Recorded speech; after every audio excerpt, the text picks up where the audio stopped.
Hola, hola, bendiciones en este nuevo día. Seguimos leyendo el libro de Levítico. Hoy día lo hacemos en los capítulos 4, 5, 6 y 7.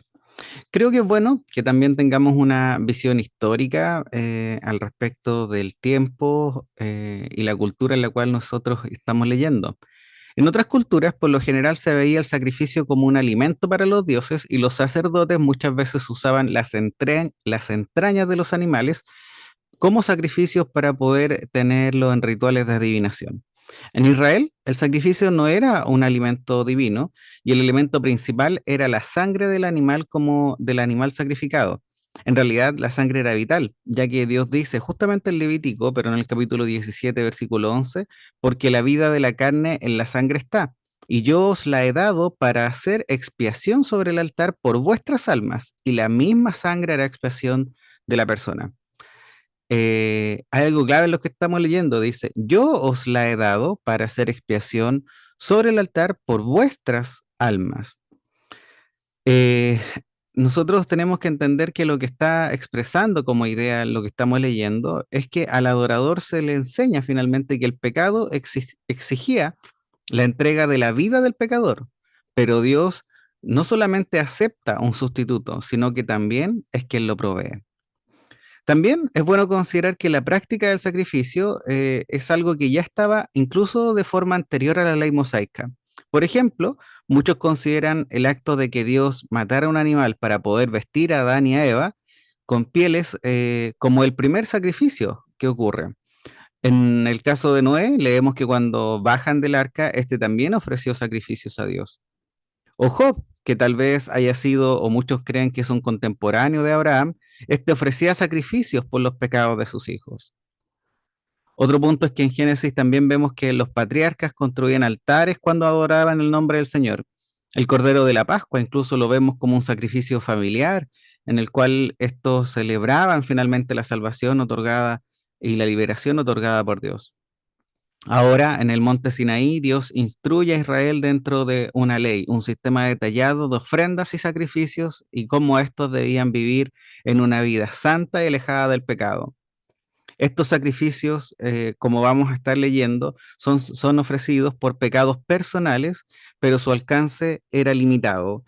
Em, También, otro punto que podemos ver en medio de estos capítulos es que estamos leyendo sobre las ofrendas que debían entregar el pueblo en absolución junto con las ofrendas de paz. Debemos entender que bajo la ley, el sacrificio único, eh, el sacrificio era el único medio satisfactorio por el cual los israelitas podían permanecer en comunión con el Señor. Esto, insisto, era bajo la ley. En segundo lugar, nosotros podemos ver que los sacrificios eran limitados porque abarcaban solamente ciertos tipos de pecados personales y principalmente estos pecados tenían relación con la ignorancia o pecados por accidente o pecados por falta de cuidado u omisión. También aquellos que tenían que ver con ofrendas rituales o sociales. Al parecer, no había un sacrificio previsto para la violación intencional y deliberada de los mandamientos de Dios. Pero como Dios es infinito en misericordia, los pecados incluidos en esa categoría también vemos que son perdonados en medio del Antiguo Testamento. Lo vamos a ver, por ejemplo, en la experiencia de David, quien pecó deliberadamente, pero vemos después un arrepentimiento profundo y una búsqueda de Dios, y es Dios quien otorga el perdón sin exigir finalmente un sacrificio como los que estamos leyendo el día de hoy. Así que el sacrificio del Antiguo Testamento, nosotros veremos que finalmente está asociado siempre con el perdón y con la comunión con Dios para estos pecadores, pero principalmente que son pecados que no han sido efectuados de una forma deliberada e intencional. Nosotros también vamos a leer hoy día en el capítulo 4, versículo 26, que decía, así el sacerdote hará por él la expiación de su pecado y tendrá perdón, lo cual nos debe hacer pensar en Cristo, no solamente como el sacrificio perfecto y definitivo, sino que también como nuestro gran sumo sacerdote.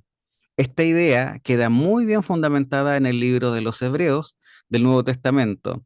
Nosotros vemos por medio de la lectura y meditación de estas escrituras que por medio de nuestro Señor Jesucristo nosotros obtenemos tanto el perdón como la comunión con Dios, es decir, la llegada al trono de la gracia.